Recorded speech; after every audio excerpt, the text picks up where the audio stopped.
Gracias. Bueno, pues muchas gracias a toda la comisión, al presidente por las explicaciones y por la invitación, por poder venir a comparecer a esta comisión y reflexionar con ustedes sobre una de las leyes que probablemente en nuestros tiempos y con los retos que tenemos por delante que abordar, y junto con la de biodiversidad, sea de las leyes más importantes que tenemos que sacar incluso como reto civilizatorio, ¿no? La lucha contra el cambio climático, la necesaria transición ecológica justa, no es una ley más, es probablemente la gran ley y es desde luego, o debe ser, la respuesta al reto que tenemos por delante, incluso como civilización. Yo creo que he escuchado algunas de las comparecencias.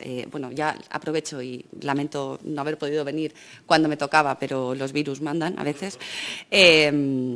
Pero sí he ido siguiendo algunas y yo creo que algo que ha sido común a todos los comparecientes y las comparecientes es que la situación es crítica. No es una situación, no estamos hace 15 años o hace 20 años, estamos en una situación mucho peor. Los informes del IPCC, lo que nos plantea la comunidad científica, incluso escuchar algunas de las declaraciones de los máximos líderes de Naciones Unidas, con Guterres a la cabeza, nos dicen que vamos por una autopista sin frenos y abocados al abismo, ¿no?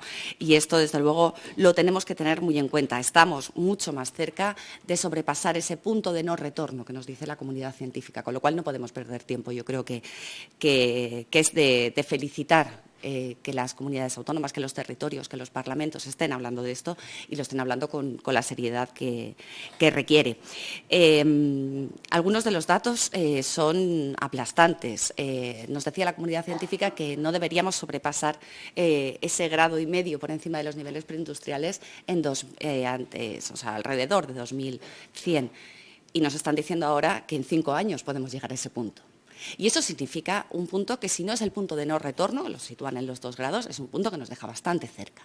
Estamos hablando de que es el punto que nos cambia a que la frecuencia de fenómenos meteorológicos más extremos, más grandes y más frecuentes aumente mucho. Y eso sabemos que además tiene un impacto sobre la vida, la salud y la economía de los territorios tremendo. Que nos estamos acercando mucho más al calentamiento y acidificación de los mares y océanos, y eso no es solo decir, hay pobres corales que se están quedando blanquitos, no, eso va a afectar de manera directa a todos los ecosistemas y, por tanto, también a las personas que habitamos en ellos, ¿no? Y desde luego, a los sectores económicos vinculados.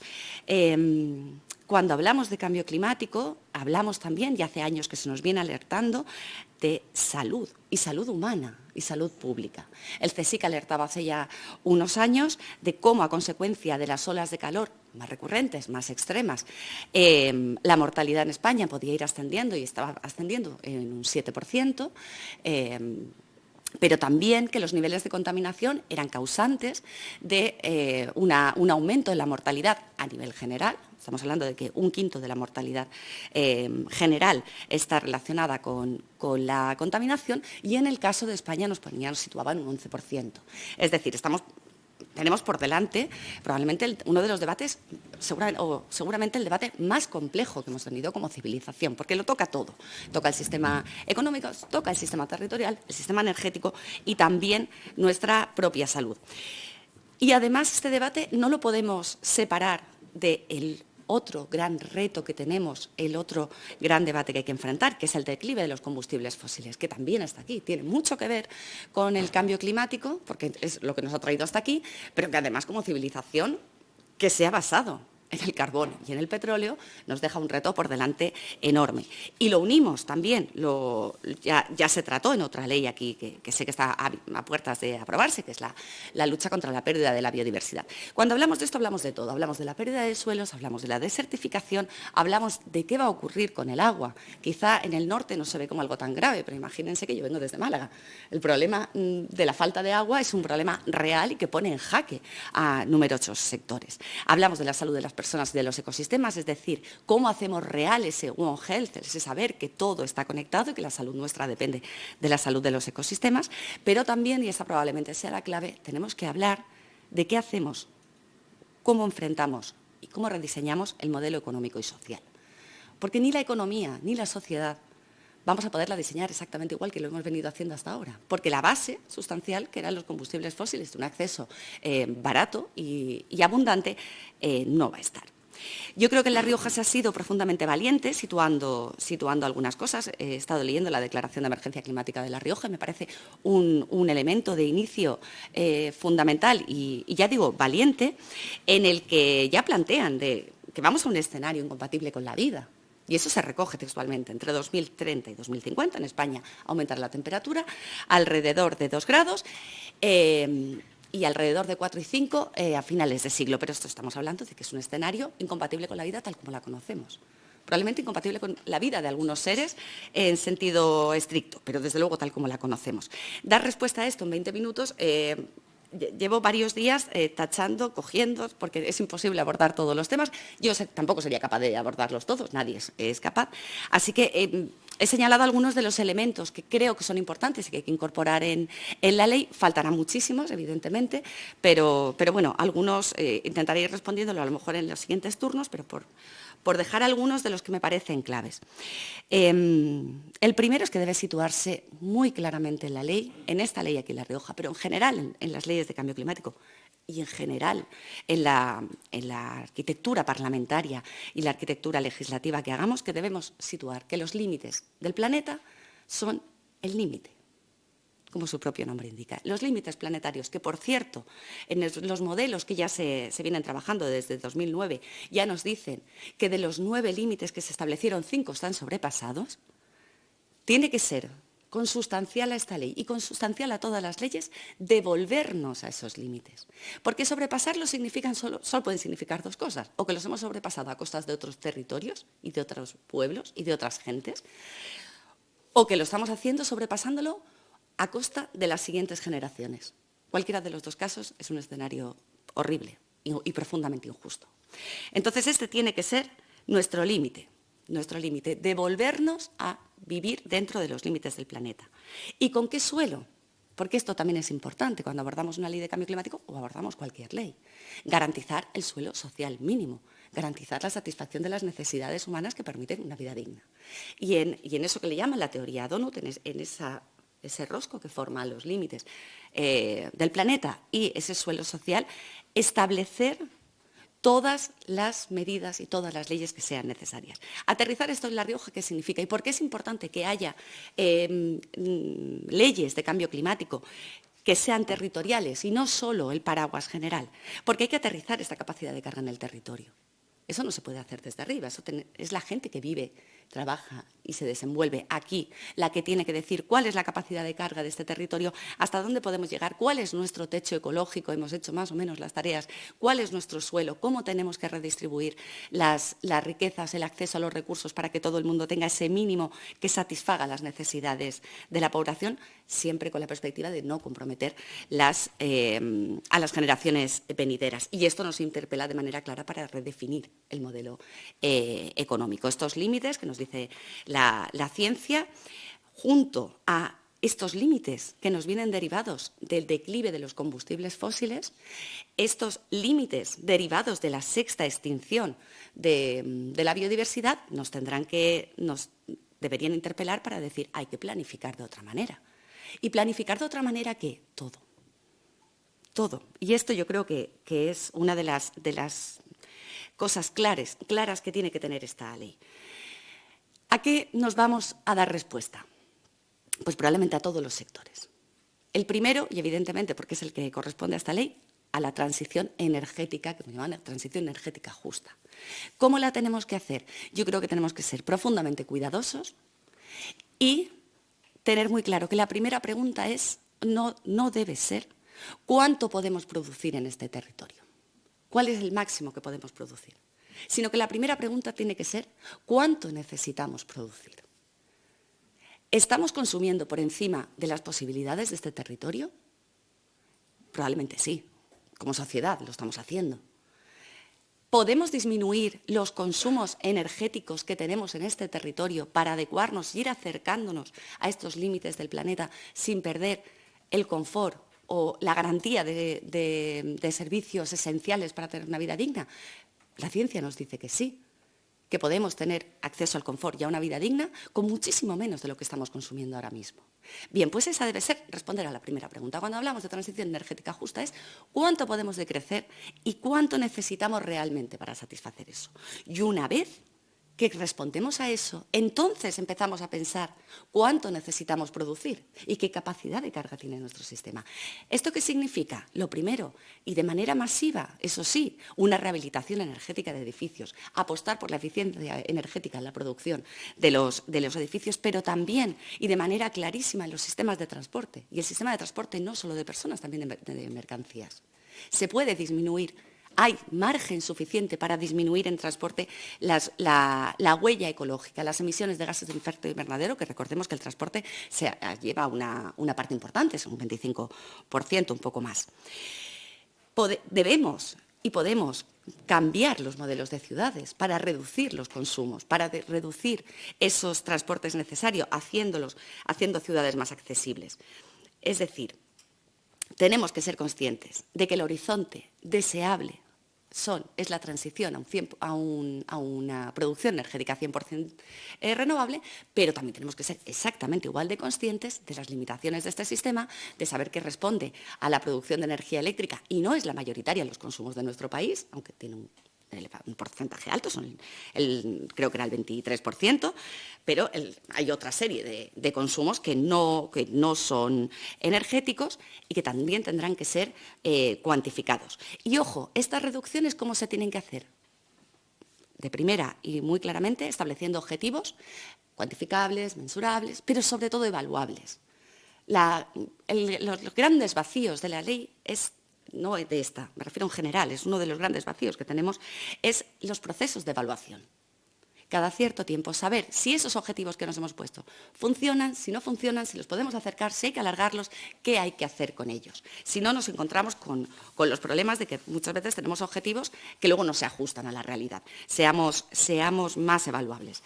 Y vinculado con esto, una vez que tenemos este mapa en la cabeza, de consumos, los consumos que se pueden reducir, que es fundamental el decrecimiento en los consumos energéticos para compasar además el declive de los combustibles fósiles, no a continuación, sino en paralelo, una zonificación del territorio. Esto es clave, una zonificación del territorio además vinculante. O sea, necesitamos saber dónde y cuánto se puede instalar para producir energía. Porque además, si no lo hacemos así y lo hacemos con una vocación de participación social enorme, también nos vamos a encontrar las tensiones y conflictos territoriales. Con lo cual, es que en este caso es necesaria la participación también para disminuir la conflictividad y para saber en qué territorios podemos y no, y sobre todo haciéndolo con proyección a futuro y enlazo con el siguiente punto, con una vocación a futuro. ¿Cómo van a estar los territorios dentro de 10 años o dentro de 15?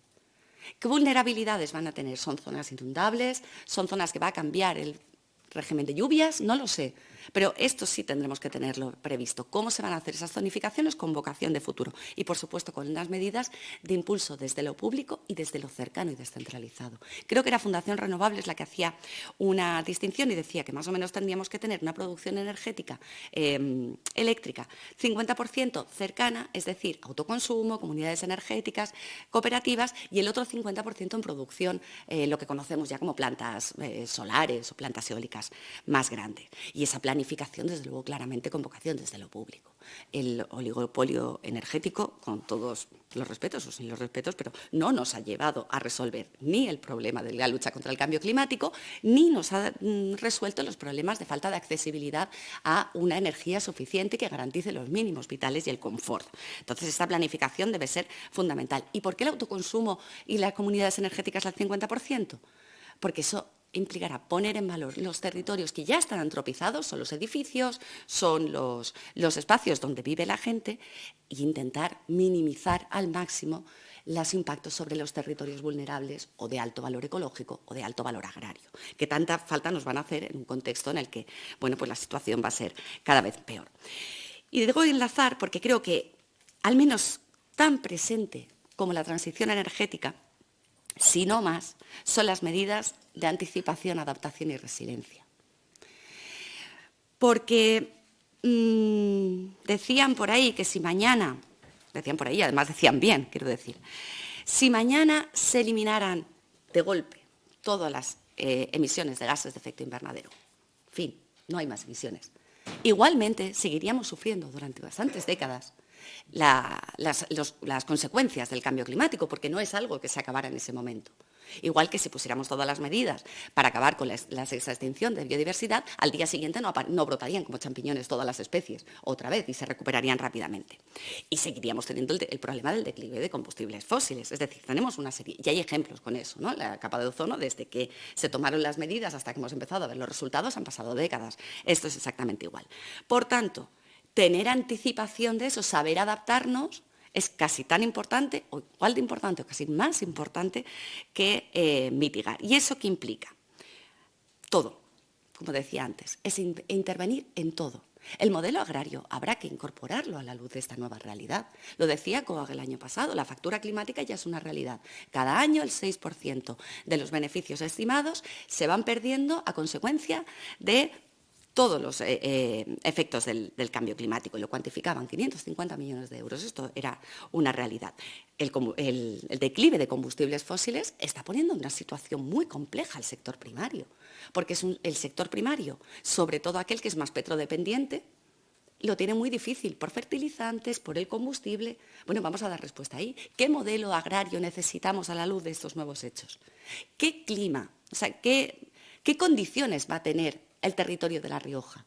Podemos plantear lo mismo que tenemos ahora mismo. Hay que cambiar los sistemas de cultivo, la forma de cultivar y las propias especies que se cultivan. Eso hay que darle respuestas. Y, evidentemente, las respuestas tienen que pasar por un sistema agrario mucho menos dependiente de combustibles fósiles y mucho más adaptado a la vocación del terreno. Había una estadística que decía que aproximadamente el 7% de las producciones en los territorios, solo el 7%, se adecuaban a la vocación del terreno. Eso es un drama, porque eso significa que están completamente vinculados a regadíos en un contexto de disminución de recursos hídricos o a otra serie de características que pueden cambiar. Hay que adecuarlos a la vocación del terreno y saber cuál va a ser la vocación del terreno. 5 minutos, gracias. Otra de las cuestiones, sí, voy a saltarme algunas y las dejaré para más adelante, para ir citando las tres que me parecen más importantes. El establecimiento de los nuevos riesgos laborales. Justo ayer o antes de ayer salió un informe de salud laboral de comisiones obreras. Un dossier muy interesante en el que hablaba de los nuevos riesgos laborales que se van a enfrentar los y las trabajadoras y que, por supuesto, también se tienen que tratar en la Cámara. ¿Cómo vamos a adecuar? ¿Cuáles van a ser los nuevos protocolos de salud laboral? Y no solo los protocolos de salud laboral, ojo, y siendo importantísimo para no ver situaciones pues, muy dramáticas, como se vieron el verano pasado con trabajadores muertos por olas de calor. No, esto también es planificar la organización del trabajo, porque a lo mejor hay que cambiarla.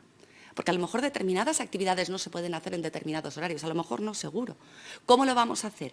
Eso implica el concurso también de los agentes sociales y habrá que abordarlo. Y esto tiene que ser el marco que nos dé la forma de abordarlo. Pero también el modelo económico, en su conjunto. No solo es hablar de economía circular, siendo muy importante.